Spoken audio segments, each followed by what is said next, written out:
Good morning students. ਅੱਜ ਆਪਾਂ ਕਾਵਿ ਲਹਿਰਾਂ ਬੁੱਕ ਦੇ ਵਿੱਚੋਂ ਆਧੁਨਿਕ ਕਵਿਤਰੀ ਵਨੀਤਾ ਕਰਨੀ ਆ।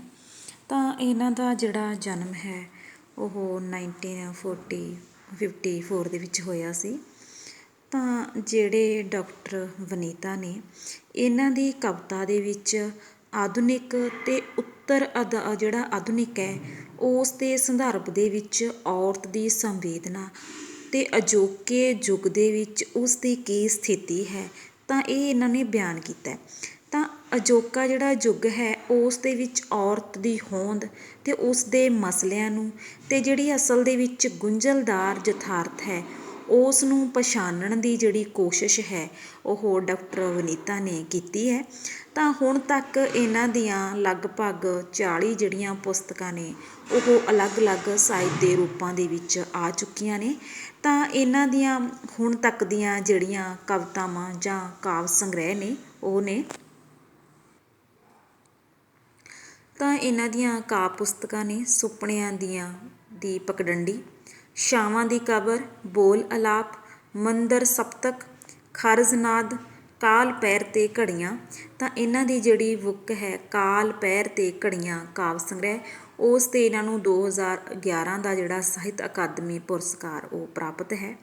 ਤਾਂ ਇਹਨਾਂ ਦੀ ਜਿਹੜੀ ਕਵਿਤਾ ਹੈ ਉਸ ਦੇ ਵਿੱਚ ਆਧੁਨਿਕ ਅਤੇ ਉੱਤਰ ਆਧੁਨਿਕ ਸੰਦਰਭ ਦੇ ਵਿੱਚ ਔਰਤ ਦੀ ਕੀ ਸਥਿਤੀ ਹੈ, ਉਸ ਦੀ ਕੀ ਸੰਵੇਦਨਾ ਹੈ, ਅਜੋਕੇ ਯੁੱਗ ਦੇ ਵਿੱਚ ਔਰਤ ਦੇ ਜਿਹੜੇ ਹੋਂਦ ਦੇ ਮਸਲੇ ਨੇ, ਵਰਤਾਰਿਆਂ ਦੀ ਜਿਹੜੀ ਗੁੰਝਲਦਾਰ ਯਥਾਰਥ ਹੈ ਉਸ ਨੂੰ ਇਹ ਇੱਕ ਸਮਝਣ ਅਤੇ ਪਛਾਣਨ ਵਾਲੀ ਜਿਹੜੀ ਕਵਿਤਰੀ ਹੈ। ਅਤੇ ਉਸਨੇ ਸਥੂਲ ਅਤੇ ਸੂਖਮ ਹਕੀਕੀ ਅਤੇ ਚਾਤੀ ਪਰਤਾਂ ਅਤੇ ਪਸਾਰਾਂ ਨੂੰ ਇੱਕ ਸੰਵੇਦਨਸ਼ੀਲ ਅਤੇ ਸਜਗ ਔਰਤ ਦੀ ਦ੍ਰਿਸ਼ਟੀ ਤੋਂ ਪਰਖਿਆ ਹੈ। ਤਾਂ ਉਹ ਇੱਕ ਉੱਚੀ ਸੁਰ ਦੀ ਛਾਇਆ ਹੀ ਨਹੀਂ, ਸਗੋਂ ਉਹ ਔਰਤ ਦੀ ਇਕਹਿਰੀ ਇੱਕ ਪੱਖੀ ਹਮਾਇਤੀ ਹੈ। ਉਹ ਔਰਤ ਦੀ ਹਸਤੀ, ਉਸ ਦੇ ਮੂਲ ਮਸਲਿਆਂ ਪ੍ਰਤੀ ਚੇਤਨ ਹੈ ਅਤੇ ਔਰਤ ਦੀ ਬੇਕਦਰੀ ਹੋ ਰਹੀ ਹੈ। ਲੁੱਟ, ਅਨਿਆਂ ਅਤੇ ਅਨੇਕਾਂ ਤਰ੍ਹਾਂ ਦਾ ਜਿਹੜਾ ਹੋਰ ਤਸ਼ੱਦਦ ਹੈ ਜੋ ਇਸਤਰੀ 'ਤੇ ਢਾਇਆ ਜਾ ਰਿਹਾ ਹੈ, ਉਸ ਦੇ ਪ੍ਰਤੀ ਉਹ ਪੂਰਨ ਤੌਰ 'ਤੇ ਚੇਤੰਨ ਹੈ ਅਤੇ ਉਸ ਨੂੰ ਆਪਣੀਆਂ ਕਵਿਤਾਵਾਂ ਦੇ ਵਿੱਚ ਬਿਆਨ ਕਰਦੀ ਹੈ। ਤਾਂ ਨਾਲ ਹੀ ਇੱਕ ਜਾਗਰੂਕ ਔਰਤ ਜਿਹੜੀ ਉਸ ਦੀ ਕਵਿਤਾ ਦੇ ਵਿੱਚ ਸਾਨੂੰ ਨਜ਼ਰ ਆਉਂਦੀ ਆ। ਤਾਂ ਉਸ ਦੀ ਜਿਹੜੀ ਆ ਕਵਿਤਾ ਅਹੱਲਿਆ ਉਹ ਆਪਣੇ ਸਿਲੇਬਸ ਦੇ ਵਿੱਚ ਸ਼ਾਮਲ ਕੀਤੀ ਗਈ ਹੈ। ਤਾਂ ਇਹ ਜਿਹੜੀ ਕਵਿਤਾ ਹੈ ਇਹ ਇੱਕ ਮਿਥਿਹਾਸਕ ਪਾਤਰ ਅਹੱਲਿਆ ਨਾਲ ਜੁੜੀ ਜਿਹੜੀ ਕਹਾਣੀ 'ਤੇ ਆਧਾਰਿਤ ਹੈ ਕਿ ਅਹੱਲਿਆ, ਗੌਤਮ ਅਤੇ ਇੰਦਰ ਬਾਰੇ ਇੱਕ ਕਹਾਣੀ ਹੈ ਕਿ ਬ੍ਰਹਮਾ ਨੇ ਸੁੰਦਰ ਕੰਨਿਆ ਅਹੱਲਿਆ ਦਾ ਨਿਰਮਾਣ ਕੀਤਾ। ਤਾਂ ਰਾਜ ਦੇਵਤਾ ਇੰਦਰ ਨੇ ਉਸ ਦੀ ਸੁੰਦਰਤਾ ਵੇਖ ਕੇ ਬ੍ਰਹਮਾ ਤੋਂ ਉਸ ਨੂੰ ਮੰਗ ਲਿਆ ਸੀ। ਤਾਂ ਬ੍ਰਹਮਾ ਨੇ ਰਿਸ਼ੀ ਗੌਤਮ ਨੂੰ ਬੁਲਾਇਆ ਅਤੇ ਅਹੱਲਿਆ ਨੂੰ ਇੰਦਰ ਤੱਕ ਪਹੁੰਚਾਉਣ ਲਈ ਕਿਹਾ, ਪਰ ਉਸ ਦੀ ਖੂਬਸੂਰਤੀ ਵੇਖ ਕੇ ਗੌਤਮ ਨੇ ਅਹੱਲਿਆ ਇੰਦਰ ਨੂੰ ਨਾ ਸੌਂਪ ਕੇ ਉਸ ਦੇ ਨਾਲ ਜਿਹੜਾ ਵਿਆਹ ਕਰ ਲਿਆ। ਤਾਂ ਇਸ ਤਰ੍ਹਾਂ ਕੁਝ ਦਿਨਾਂ ਬਾਅਦ ਜਦੋਂ ਇੰਦਰ ਨੂੰ ਇਹ ਗੱਲ ਪਤਾ ਲੱਗਦੀ ਹੈ ਤਾਂ ਉਹ ਅਹੱਲਿਆ ਗੌਤਮ ਕੋਲ ਹੈ ਤਾਂ ਉਹ ਚੰਦਰਮਾ ਦੇ ਨਾਲ ਗੌਤਮ ਦੇ ਆਸ਼ਰਮ ਦੇ ਵਿੱਚ ਆਇਆ। ਤਾਂ ਉੱਥੇ ਇੰਦਰ ਨੇ ਮੁਰਗਾ ਬਣ ਕੇ ਜਿਹੜੀ ਵਾਂਗ ਹੈ ਉਹ ਦਿੱਤੀ। ਤਾਂ ਗੌਤਮ ਕੀ ਹੈ, ਮੁਰਗੇ ਦੀ ਆਵਾਜ਼ ਸੁਣ ਕੇ ਸਵੇਰ ਦਾ ਸਮਾਂ ਸਮਝ ਕੇ ਉਹ ਨਦੀ 'ਤੇ ਨਹਾਉਣ ਲਈ ਚਲਾ ਜਾਂਦਾ ਹੈ। ਤਾਂ ਪਿੱਛੋਂ ਜਿਹੜਾ ਇੰਦਰ ਹੈ ਉਸ ਨੇ ਜਿਹੜਾ ਗੌਤਮ ਦਾ ਰੂਪ ਧਾਰਨ ਕਰਕੇ ਅਹੱਲਿਆ ਨਾਲ, ਤਾਂ ਉਹ ਅਹੱਲਿਆ ਕੋਲੇ ਪਹੁੰਚ ਜਾਂਦਾ ਹੈ। ਜਦੋਂ ਗੌਤਮ ਇਸ਼ਨਾਨ ਕਰਕੇ ਨਦੀ ਦੀ ਘਾਟ 'ਤੇ ਇਸ਼ਨਾਨ ਕਰਨ ਦੇ ਲਈ ਜਾਂਦਾ ਹੈ ਤਾਂ ਉਸਨੂੰ ਨਦੀ ਨੇ ਕਿਹਾ ਵੀ ਹਜੇ ਤਾਂ ਅੱਧੀ ਰਾਤ ਹੈ, ਵੀ ਤੂੰ ਇੰਨੀ ਜਲਦੀ ਕਿਉਂ ਆਇਆ। ਤਾਂ ਜਦੋਂ ਗੌਤਮ ਵਾਪਸ ਆਸ਼ਰਮ ਦੇ ਵਿੱਚ ਆਉਂਦਾ ਹੈ ਤਾਂ ਉਹ ਅਹੱਲਿਆ ਅਤੇ ਇੰਦਰ ਨੂੰ ਇਕੱਠਿਆਂ ਦੇਖ ਕੇ ਕ੍ਰੋਧਿਤ ਹੋ ਜਾਂਦਾ ਹੈ।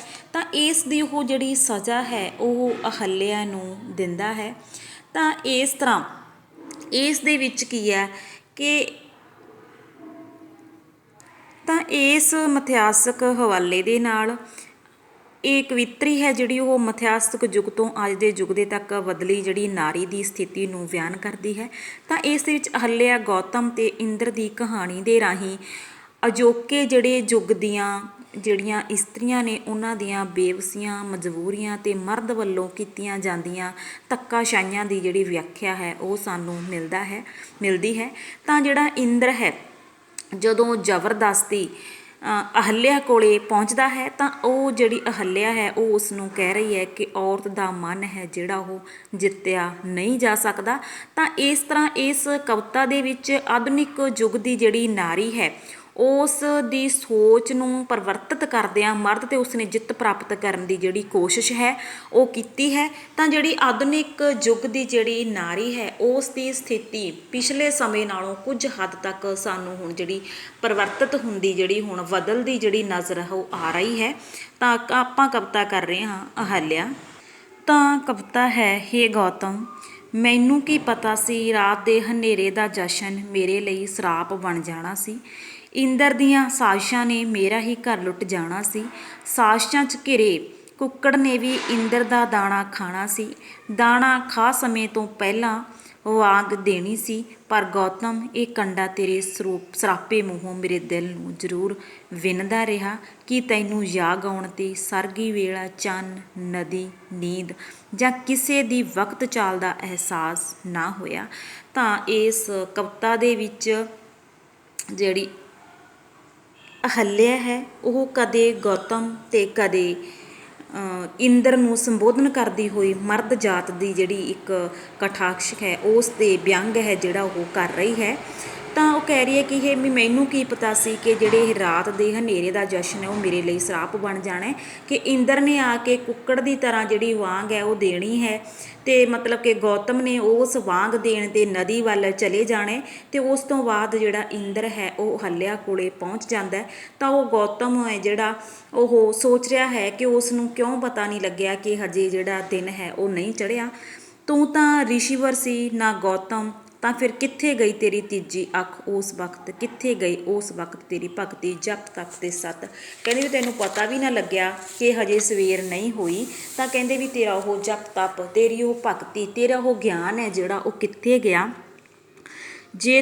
ਜੋ ਤੂੰ ਪਰ ਨਾ ਚੁੱਕੀ ਇੱਕ ਸੁੱਤੀ ਨਦੀ ਨੂੰ ਛੱਡ ਚਲਾ ਗਿਆ ਦੂਜੀ ਨਦੀ ਦੇ ਘਾਟ ਨੂੰ। ਕਹਿੰਦੇ ਤੂੰ ਇੱਕ ਨਦੀ ਨੂੰ ਛੱਡ ਕੇ ਦੂਜੀ ਨਦੀ ਦੇ ਘਾਟ 'ਤੇ ਚਲਾ ਗਿਆ ਹੈ। ਅਜੇ ਤਾਂ ਚੌਖੀ ਰਾਤ ਸੀ ਮੈਂ ਤਾਂ ਤੇਰਾ ਹੀ ਆਨੰਦ ਸਾਂ ਮਾਣਦੀ ਕਿ ਤੂੰ ਉੱਠ ਚੱਲਿਓ ਸੁੱਤੀ ਨੂੰ ਛੱਡ ਅਸ਼ੋਪਲੇ ਚੋਰੀ ਚੋਰੀ ਇੱਕ ਨਦੀ ਇਸ਼ਨਾਨ ਲਈ। ਪਤਾ ਨਹੀਂ ਇਹ ਤੇਰੀ ਚਾਲ ਸੀ ਕਿ ਸਾਜ਼ਿਸ਼। ਤਾਂ ਉਹ ਕਹਿ ਰਹੀ ਕਹਿੰਦੀ ਵੀ ਤੂੰ ਮੈਨੂੰ ਸੁੱਤੀ ਪਈ ਨੂੰ ਛੱਡ ਕੇ ਚਲਾ ਗਿਆ, ਵੀ ਮੈਨੂੰ ਨਹੀਂ ਪਤਾ ਲੱਗਿਆ ਕਿ ਤੂੰ ਚਲਾ ਗਿਆ, ਕਿ ਮੈਨੂੰ ਨਹੀਂ ਪਤਾ ਸੀ ਕਿ ਤੇਰੀ ਇਹ ਕੋਈ ਚਾਲ ਹੈ ਜਾਂ ਤੂੰ ਵੈਸੇ ਹੀ ਉਸ ਕੁੱਕੜ ਦੇ ਵਾਂਗ ਦੇਣ 'ਤੇ ਨਦੀ ਦੇ ਵਿੱਚ ਇਸ਼ਨਾਨ ਕਰਨ ਚਲਾ ਗਿਆ। ਕਿ ਆ ਗਿਓ ਬਣ ਦੇਵਤਾ ਇੰਦਰ ਅਲਸਮਤੇ ਦੇ ਭੋਗਣ ਉਪਰੰਤ ਜਦੋਂ ਮੈਨੂੰ ਜਾਗ ਆਈ ਹੋਸ਼ ਆਈ ਤਾਂ ਅੰਗਾਂ ਨੂੰ ਪਰ ਦਾ ਅਹਿਸਾਸ ਸੀ ਹੋਇਆ। ਉਸੇ ਪਲ ਮੇਰੇ ਅੰਦਰੋਂ ਸਭ ਕੁਝ ਸੀ ਮੋਇਆ ਸਰਾਪੀ ਤਾਂ ਮੇਰੀ ਕਾਇਆ ਆਪਣੇ ਆਪ ਤੋਂ ਉਸ ਵੇਲੇ। ਤਾਂ ਕਹਿੰਦੇ ਵੀ ਮੈਨੂੰ ਨਹੀਂ ਪਤਾ ਕਿ ਉਹ ਇੰਦਰ ਹੀ ਆਇਆ ਸੀ ਜਾਂ ਤੂੰ ਹੀ ਮਤਲਬ ਕਿ ਇੰਦਰ ਦਾ ਰੂਪ ਧਾਰਨ ਕਰਕੇ ਆਇਆ ਸੀ ਜੋ ਕਿ ਤੂੰ ਮੇਰੀ ਸੇਜ ਦਾ ਆਨੰਦ ਹੈ ਜਿਹੜਾ ਕਹਿੰਦੇ ਉਸ ਸਮੇਂ ਮਾਣਿਆ। ਤਾਂ ਕਹਿੰਦੇ ਸਰਾਪੀ ਆਪਣੇ ਆਪ ਤੋਂ ਉਸ ਵੇਲੇ ਗਈ, ਪਰ ਅਫਸੋਸ ਤਾਂ ਇਹ ਹੈ ਕਿ ਗੌਤਮ ਉਮਰਾਂ ਦਾ ਸਾਥ ਨਿਭਾਉਣ ਤੋਂ ਬਾਅਦ ਇੱਕ ਦੂਜੇ 'ਚੋਂ ਸਮਾਉਣ ਤੋਂ ਬਾਅਦ ਅਰਧਨਾਗੇਸ਼ਵਰ ਰੂਪ ਹੋ ਜਾਣ ਤੋਂ ਬਾਅਦ ਵੀ ਤੂੰ ਰਿਖੀ ਮਨ ਦੇ ਹੰਕਾਰੇ ਤੇ ਹਉਮੈ ਤੋਂ ਮੁਕਤ ਨਾ ਹੋਇਆ ਤੇ ਅੱਗ ਦਾ ਲਾਂਬੂ ਬਣਿਆ ਸਰਾਪਦਾ ਗਿਓ ਕਦੇ ਮੈਨੂੰ ਕਦੇ ਸਰਗੀ ਵੇਲੇ ਨੂੰ ਕੁੱਕੜ ਚੰਨ ਤੇ ਕਦੇ ਨਦੀ ਨੂੰ। ਤਾਂ ਉਹ ਗੌਤਮ ਤੇ ਅਹਲਿਆ ਜਿਹੜੀ ਉਹ ਗੌਤਮ ਤੇ ਵਿਅੰਗ ਕਰਦੀ ਹੋਈ ਕਹਿ ਰਹੀ ਹੈ ਕਿ ਮੈਂ ਮਤਲਬ ਕਿ ਵੀ ਮੈਂ ਤੇਰੀ ਪਤਨੀ ਸੀ, ਮੈਂ ਪਤੀਵਾਰਤਾ ਜਿਹੜਾ ਫਰਜ਼ ਸੀ ਉਹ ਨਿਭਾ ਰਹੀ ਸੀ, ਪਰ ਕਹਿੰਦੀ ਵੀ ਤੈਨੂੰ ਮੇਰੇ 'ਤੇ ਕੋਈ ਵੀ ਜਿਹੜਾ ਵਿਸ਼ਵਾਸ ਹੈ ਉਹ ਨਹੀਂ ਸੀ। ਤਾਂ ਕਹਿੰਦੇ ਵੀ ਇਸ ਤਰ੍ਹਾਂ ਤੂੰ ਉਸ ਇੰਦਰ ਦੇ ਮਤਲਬ ਕਿ ਉਸ ਤਰ੍ਹਾਂ ਤੂੰ ਮਤਲਬ ਕਿ ਮੇਰੇ ਨਾਲ ਧੱਕਾ ਕੀਤਾ ਵੀ ਜਾਂ ਤੂੰ ਮੇਰੇ ਕੋਈ ਚਾਲ ਦੇ ਨਾਲ ਤੂੰ ਨਦੀ 'ਤੇ ਇਸ਼ਨਾਨ ਕਰਨ ਚਲਾ ਗਿਆ ਅਤੇ ਉਸ ਦੀ ਤੂੰ ਮੈਨੂੰ ਜਿਹੜੀ ਸਜ਼ਾ ਜਦੋਂ ਤੂੰ ਮੈਨੂੰ ਇੰਦਰ ਨਾਲ ਦੇਖਿਆ ਤਾਂ ਤੂੰ ਮੈਨੂੰ ਸਜ਼ਾ ਜਿਹੜਾ ਦਿੱਤੀ, ਪਰ ਤੂੰ ਸੁਣਨ ਦੀ ਕੋਸ਼ਿਸ਼ ਹੈ ਜਿਹੜੀ ਉਹ ਨਹੀਂ ਕੀਤੀ। ਤਾਂ ਕਹਿੰਦੇ ਵੀ ਹੇ ਇੰਦਰ ਭੁਲੇਖਿਆਂ ਨਾਲ ਜਿਸਮ ਤਾਂ ਪਾਏ ਜਾ ਸਕਦੇ ਨੇ ਪਰ ਨਹੀਂ ਜਿੱਤਿਆ ਜਾ ਸਕਦਾ ਔਰਤ ਦਾ ਮਨ। ਕਹਿੰਦੇ ਤਾਂ ਇਹ ਜਿਹੜੀ ਅਹਲਿਆ ਉਹ ਇੰਦਰ ਨੂੰ ਸੰਬੋਧਿਤ ਕਰਦੀ ਹੋਈ ਕਹਿ ਰਹੀ ਹੈ ਕਿ ਤੂੰ ਠੀਕ ਹੈ ਕਿ ਤੂੰ ਸਾਜ਼ਿਸ਼ ਦੇ ਨਾਲ ਆ ਗਿਆ, ਤੂੰ ਮਤਲਬ ਕਿ ਉਸ ਗੌਤਮ ਦਾ ਰੂਪ ਧਾਰਨ ਕਰਕੇ ਆ ਗਿਆ, ਤੇਰੇ ਮਨ ਦਾ ਕਹਿੰਦੇ ਵੀ ਭੁਲੇਖਾ ਹੈ, ਤੂੰ ਇਸ ਤਰ੍ਹਾਂ ਮੇਰਾ ਜਿਸਮ ਤਾਂ ਪਾ ਸਕਦਾ ਪਰ ਮੇਰਾ ਦਿਲ ਹੈ ਜਿਹੜਾ ਉਹ ਨਹੀਂ ਜਿੱਤ ਸਕਦਾ। ਤਾਂ ਉਹ ਅੱਗੇ ਗੌਤਮ ਨੂੰ ਕਹਿ ਰਹੀ ਹੈ, ਹੇ ਗੌਤਮ, ਬੇਯਕੀਨੀ ਨਾਲ ਸਰਾਪ ਤਾਂ ਦਿੱਤੇ ਜਾ ਸਕਦੇ ਨੇ, ਵਰ ਨਹੀਂ। ਕਹਿੰਦੇ ਵੀ ਤੂੰ ਮੇਰੇ 'ਤੇ ਭਰੋਸਾ ਨਹੀਂ ਕੀਤਾ ਤਾਂ ਤੂੰ ਮੈਨੂੰ ਮਤਲਬ ਕਿ ਕਹਿੰਦੇ ਬੇਯਕੀਨੀ ਦੇ ਨਾਲ ਸਰਾਪ ਦਿੱਤੇ ਜਾ ਸਕਦੇ ਨੇ, ਵਰ ਨਹੀਂ। ਜਾਂ ਫਿਰ ਤੇਰੇ ਮੂੰਹੋਂ ਨਿਕਲੇ ਵਚਨ ਨੇ ਜਾਂ ਕਿਸੇ ਹੋਰ ਮਰਦ ਨੇ ਭਲਾ ਮੈਨੂੰ ਕੀ ਤਾਰਨਾ ਸੀ ਜਾਂ ਕਰਨਾ ਸੀ ਸਰਾਪ ਮੁਕਤ। ਤਾਂ ਕਹਿੰਦੇ ਵੀ ਇਸ ਮਤਲਬ ਕਿ ਜਿਹੜਾ ਇਹ ਯੁੱਗ ਹੈ, ਕਹਿੰਦੇ ਵੀ ਔਰਤ ਦੀ ਜਿਹੜੀ ਸਥਿਤੀ ਹੈ ਉਹ ਮਾੜੀ ਹੀ ਹੈ। ਸਤਯੁਗ ਤੋਂ ਭਾਵੇਂ ਤ੍ਰੇਤਾ ਆਵੇ ਜਾਂ ਦੁਆਪਰ, ਕਹਿੰਦੇ ਵੀ ਚਾਹੇ ਕੋਈ ਵੀ ਯੁੱਗ ਆਵੇ, ਚਾਹੇ ਸਤਯੁਗ ਹੋਵੇ, ਤ੍ਰੇਤਾ ਹੋਵੇ, ਦੁਆਪਰ ਹੋਵੇ, ਕਿਸੇ ਮਰਿਆਦਾ ਪੁਰਸ਼ੋਤਮ ਨੇ ਭਲਾ ਮੈਨੂੰ ਕੀ ਪਾਰ ਲੰਘਾਉਣਾ ਸੀ ਜਾਂ ਰਾਮ ਨੇ ਹੀ ਮੈਨੂੰ ਤਾਰਨਾ ਹੁੰਦਾ ਤਾਂ ਸੀਤਾ ਹੀ ਭਲਾ ਕਿਉਂ ਸਮਾਉਂਦੀ ਧਰਤੀ 'ਚ। ਕਹਿੰਦੇ ਵੀ ਤੂੰ ਮੇਰੀ ਪ੍ਰੀਖਿਆ ਦੇ ਲਈ ਰਾਮ ਨੂੰ ਮਤਲਬ ਕਿ ਇਹ ਕੰਮ ਸੌਂਪਿਆ, ਤਾਂ ਕਹਿੰਦੇ ਵੀ ਜੋ ਇੰਨਾ ਭਲਾ ਪੁਰਸ਼ ਸੀ ਤਾਂ ਉਸ ਨੇ ਸੀਤਾ ਨੂੰ ਕਿਉਂ ਛੱਡਿਆ। ਹੇ ਗੌਤਮ, ਹੋਈ ਹਾਂ ਮੈਂ ਸਰਾਪ ਮੁਕਤ ਆਪਣੇ ਅੰਦਰਲੇ ਵਿਸਫੋਟ ਨਾਲ, ਨਾ ਕਿ ਕਿਸੇ ਚਰਨ ਛੋਹ ਨਾਲ। ਹੋਈ ਹਾਂ ਮੈਂ ਮੁਕਤ ਇਸ ਭਰਮ ਤੋਂ ਕਿ ਤੂੰ ਪਰਮਾਤਮਾ ਪਤੀ ਹੈ ਤੇ ਪਤੀ ਮੈਂ ਪਤੀਵਰਤਾ ਪਤਨੀ। ਕਹਿੰਦੇ ਮੈਂ ਇੱਕ ਜਾਗਰੂਕ ਔਰਤ ਹਾਂ। ਕਹਿੰਦੇ ਵੀ ਤੇਰੇ ਇਸ ਸਰਾਪ ਦੇ ਨਾਲ ਜਾਂ ਮੇਰੀ ਪ੍ਰੀਖਿਆ ਦੇ ਨਾਲ ਕਹਿੰਦੇ ਮੈਂ ਸਰਾਪ ਮੁਕਤ ਨਹੀਂ ਹੋਈ, ਮੈਂ ਆਪਣੇ ਅੰਦਰਲੇ ਗਿਆਨ ਦੇ ਨਾਲ, ਆਪਣੇ ਜਿਹੜਾ ਮੇਰੇ ਅੰਦਰ ਗਿਆਨ ਸੀ ਕਹਿੰਦੇ ਉਸ ਦੇ ਨਾਲ ਮੈਂ ਜਿਹੜੀ ਮਤਲਬ ਕਿ ਇਹ ਸਰਾਪ ਮੁਕਤ ਹੋਈ ਹਾਂ। ਤਾਂ ਇਸ ਤਰ੍ਹਾਂ ਇਸ ਕਵਿਤਾ ਦੇ ਵਿੱਚ ਜਿਹੜਾ ਸਮੁੱਚੀ ਜਿਹੜੀ ਮਰਦ ਜਾਤ ਹੈ ਕਿ ਉਹ ਕਿਸ ਤਰ੍ਹਾਂ ਔਰਤ ਦੇ ਨਾਲ ਧੱਕਾ ਕਰ ਰਹੀ ਹੈ, ਤਾਂ ਉਸ ਦੇ ਹਵਾਲੇ ਨਾਲ ਔਰਤ ਦੀ ਜਿਹੜੀ ਬਦਲਦੀ ਸਥਿਤੀ ਹੈ ਤਾਂ ਉਸ ਦੇ ਲਈ ਪਤੀ ਪਰਮਾਤਮਾ ਅਤੇ ਪਤੀਵਰਤੀ ਜਿਹੜਾ ਪਤਨੀ ਦੇ ਬਿੰਬਾਂ ਨੂੰ ਨਕਾਰਦੀ ਜਿਹੜੀ ਕਵਿੱਤਰੀ ਹੈ, ਉਹ ਔਰਤ ਮਰਦ ਦੇ ਸੰਬੰਧਾਂ ਦੀ ਨਵੀਂ ਵਿਆਖਿਆ ਸਧਾਰਨ ਤੌਰ 'ਤੇ ਕਰਦੀ ਹੈ। ਤਾਂ ਔਰਤ ਦੀ ਜਿਹੜੀ ਅਯੋਗੀ ਸਥਿਤੀ ਹੈ, ਉਸ ਦੀ ਜਿਹੜੀ ਪਰਿਵਰਤਨ ਸਥਿਤੀ ਹੈ, ਉਸ ਨੂੰ ਬਿਆਨ ਇਸ ਕਵਿਤਾ ਦੇ ਵਿੱਚ ਅਹਲਿਆ ਰਾਹੀਂ ਕਰਦੀ ਹੈ। Thank you.